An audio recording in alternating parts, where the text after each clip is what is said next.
Nakauwi na nga ang couple na sina Jericho Rosales at Janine Gutierrez.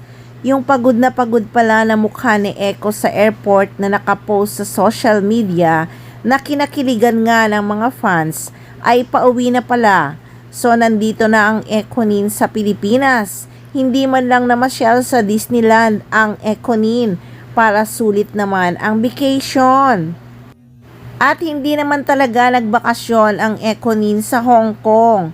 May sinut daw doon na something very special. Kaya excited din talaga ang mga fans na malaman kung ano nga ito.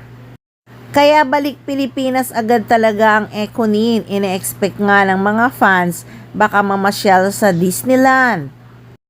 Pero sa mga shinare nilang mga photos at video, hindi naman masyadong nakapasyal talaga ang Econin.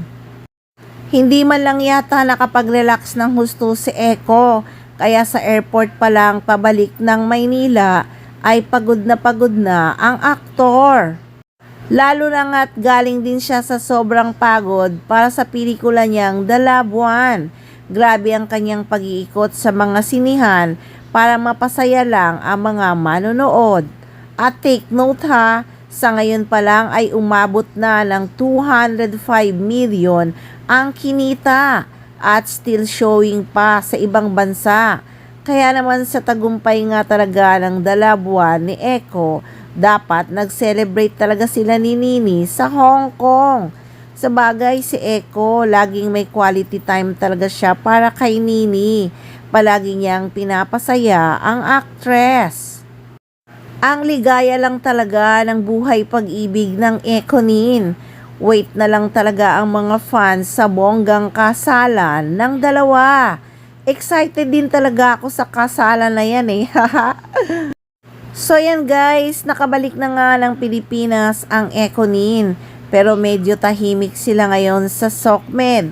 Mukhang nagpapahinga muna si Eco, baka masama talaga ang kanyang pakiramdam dahil nga sa sobrang pagod niya these last few weeks.